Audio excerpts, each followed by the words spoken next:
Hello and welcome to this week's Granny's Garden. Now this week we're going to be taking the final step in the creation of this new rose border. I ordered 4, in actual fact 5, but for this particular border, 4 bare root roses from a company in Romania called FamousRoses.eu. My first time using the company. And they've just arrived now in the month of November, which is the beginning of the planting season for bare root plants. Step number 1 in creating this new shrub border was to see what actually existed. And there were 2 roses side by side. What I did was dig them up, transplanted them, put this one near the edge and the other one on the far side. And there were 3 big, hefty Evergreen Mediterranean Myrtles, far too big for the space. It was yay high, blocking completely the view which I wanted to keep, which is the expanse of lawn with the trees behind and the house. And it invaded both sides. It came onto the driveway, so poking your eye out when you got out of the car, and on the other side invading the lawn, making it extremely difficult to mow this part of the lawn. And also because it was heavy and closed, this area was full of moss because the sun wasn't reaching it. So those evergreen myrtles had to go, but the roses stayed, but in different positions. Then other plants I wanted to keep were the Columbines. I had several groups of Columbines, so I picked them up and transplanted them, spacing them evenly through the border. The next thing I did was create a centre point for this new rose border. So I was creating a rose fountain. There was an old alder tree here, 90% dead. What I did was remove any of the branches or heavy branches that could fall down in the wind, and I kept the skeleton structure. And what I did was I went for a Lady Banks Alba rose. This is a thornless rose, famous for very, very long, thornless, long whips. So I planted this Lady Banks rose here at the base, and I'm spiralling it around. Remember, it's in its infancy, so you can still see loads of the trunk in between these first spirals. But this is only its first year. And it's gone right up the trunk to the top. And those first whips have already gone through the hoop at the top and are coming down. Can you imagine? You've just got to use your imagination here, guys.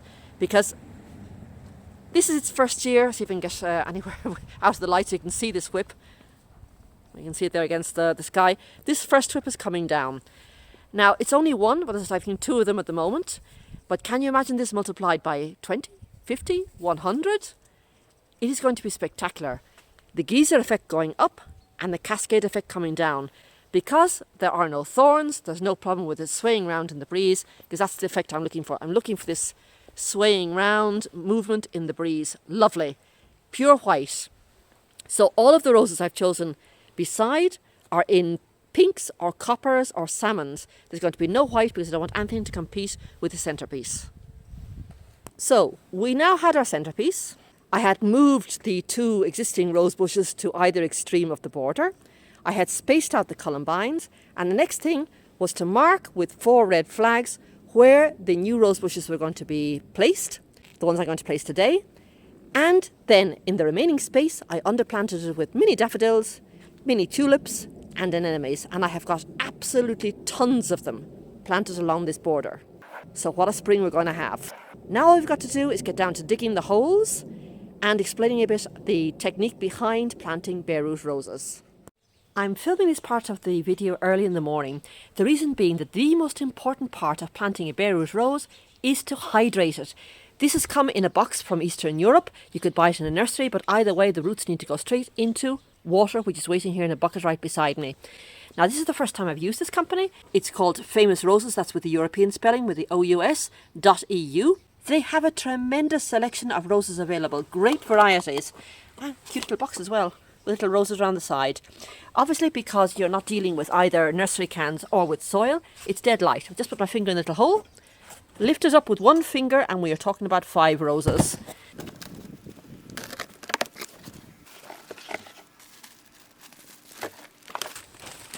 And here you have it. It's in plastic for the moment. I'm sure it's pretty well labelled. I'm just going to open it now.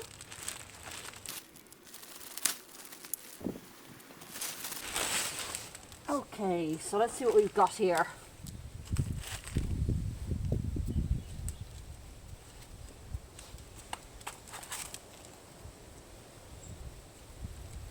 Okay, hopefully you can see this now.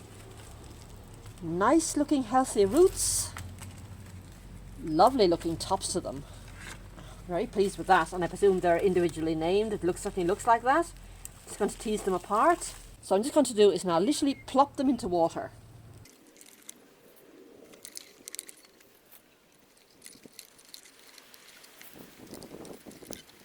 Now, snug as a bug in a rug.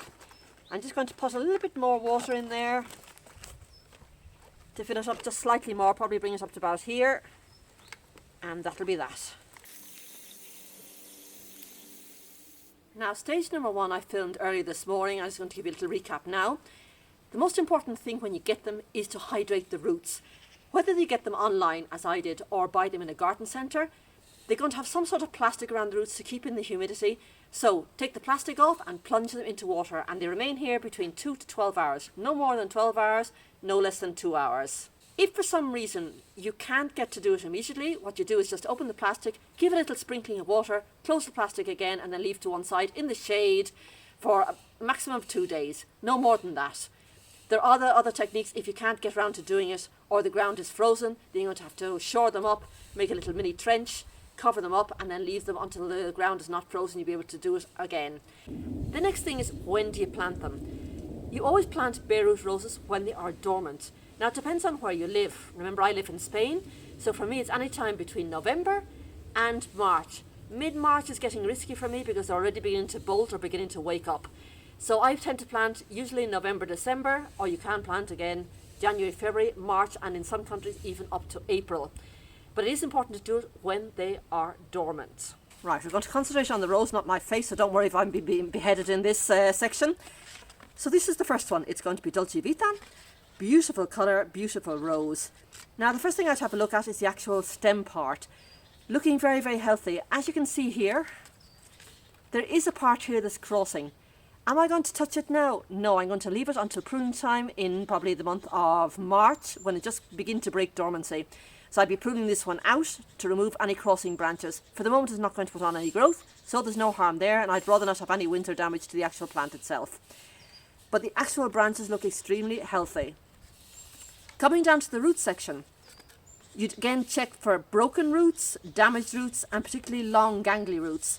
Now, this is very fine, so it's not exactly gangly, you just fold it round in the hole. But for demonstration purposes, just imagine that this is a very thick root. So what I do is come in, if it was a thicker root, and I would just pare it down to size, more or less the same size as the other one. I just give it a little snip here, and they're all uniform. The next thing we need to look at is the depth of the actual hole to plant it in. It is a rose, it's got a graft, so what we want is a hole deep enough to accommodate all of these roots without squashing them, and 2 inches above the graft point. So have a look at your rose. It's not saying, oh, it's 16 inches deep, it's 18 inches deep. It's whatever it needs to be. So have a look at your graft point, 2 inches above, and the depth. And in my case, it's about 14 inches. So that's going to be the depth of my hole, 14 inches. And width-wise, again, have a look at it. If you've got flaring roots like this, you're going to need 16 to 18 inches. In my case, probably about 12 inches is all that I need. In this particular rose, I haven't had a look at the other ones. It may be different in each case. But rule of thumb, the depth of your hole needs to be able to accommodate without crushing the roots, and 2 inches above the graft point, with whatever your flare is, with a little bit extra on either side.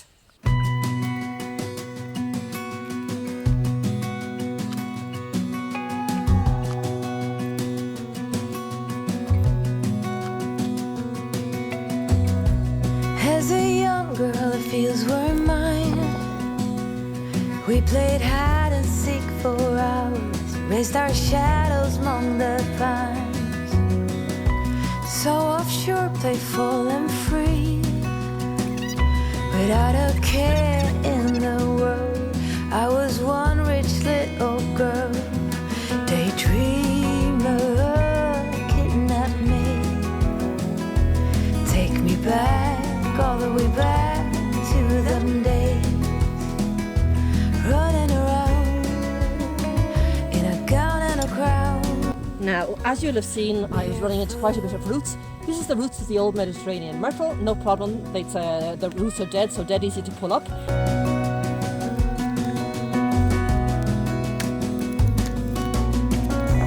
No mistake ever kept me late.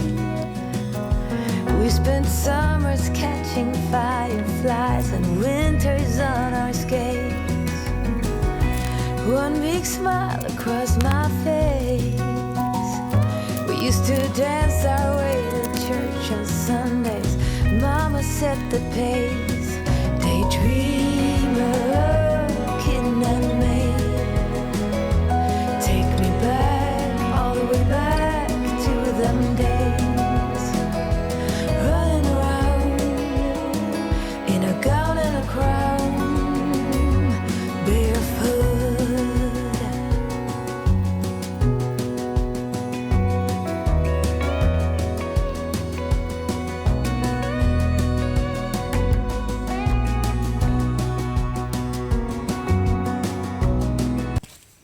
This is the last rose I'm planting. It's a Falstaff. It's over the other side of the garden.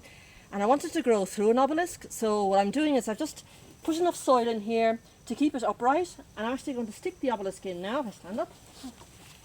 And that way it'll be deep into the ground and the roots of the rose are going to grow around it and make it a lot sturdier than if it's just pushed into the ground once planting has finished.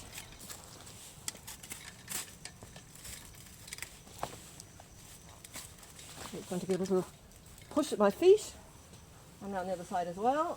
Not stepping on anything.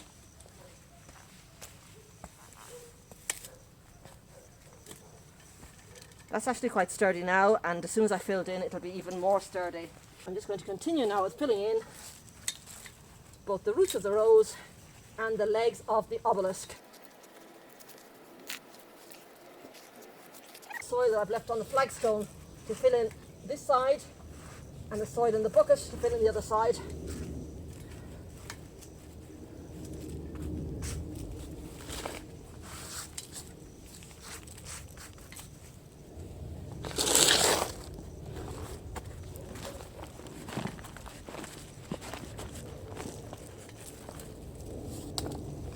Sod out of the way, we don't want that.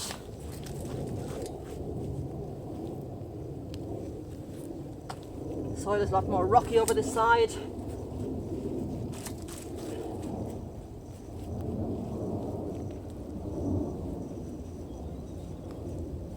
to get that nice and centred now.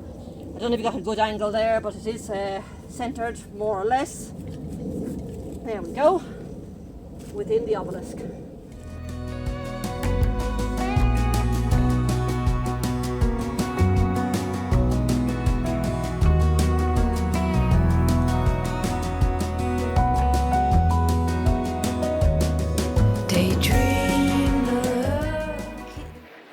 Well, that is the bare root roses planted. As you can see, it wasn't very difficult. In actual fact, it was quite an easy procedure once you keep certain things in mind. First of all, a big thank you to Famous Roses. I was very pleasantly surprised with the quality, both on the roots and the stems that arrived. Not a rotting root, not a broken branch in sight. And the box was very, very sturdy. Nice plastic around it, no desiccated roots when arrived. So big thumbs up to them. Great quality, and looking forward to seeing how they perform in their first season. Obviously, roses in their first season need to root out and sort of get used to where they are, and they really take off from year 2 onwards. But I'm sort of looking forward to seeing how they react in this first growing season, but with limitations. Next thing, just a recap on what you need to do for bare roots. First and most important is whether you buy it from online or whether you buy it from a nursery or a garden centre. First thing you need to do is plop it into water to hydrate those roots. Although mine arrived nicely hydrated, but even so, minimum 2 hours, maximum 12 hours. So you can actually, before you go to bed, leave it in water and then first thing in the morning get up and start planting. That's fine, but no longer than that. Second thing, when? November to March, April. When not, when the ground is frozen or when it's completely waterlogged. Apart from that, anytime you want, or anytime you can actually get a spade into the ground. Next thing is the depth of hole. This is a question of using your intelligence and common sense. If you have all of the roots at this sort of level and then suddenly there's one root going out here, get your snips and cut it off and make them all uniform.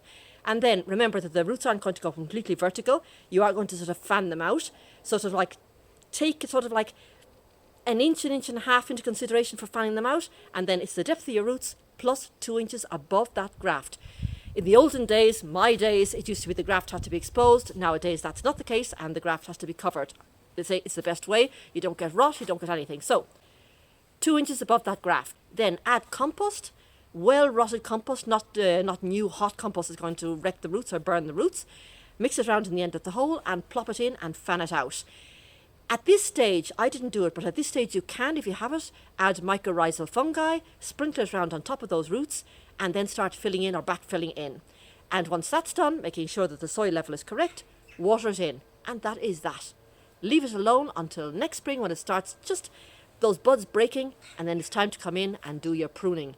And I've only got, of the whole lot of them, I've only got one branch that's slightly curved and could cause problems in the future rubbing. But all that needs to do when the time comes, which is pruning time, I'll just snip it off, and that is that. On the other side, you saw that I planted the Falstaff rose in the middle of an obelisk. Definitely easier when you actually dig in the hole, to plant the rose and put the obelisk on top at the same time, and then backfill all of it together. That makes it a lot sturdier and a lot able to withstand wind and whatever comes your way, particularly in this mountain region where I live. Well, that's enough from me. I hope you have enjoyed this video. Certainly the temperatures here were very low. It reached freezing last night, and the temperatures now are about in the late 30s. But I've been taking the layers off because digging holes does make you quite hot and sweaty despite the cold temperatures around me. Either way, I'm just going to collect up now and hop inside and have a nice cup of tea anyway. I hope to see you next week here in Granny's garden, and as usual we're going to get up to some more mischief, so bye from me for the moment.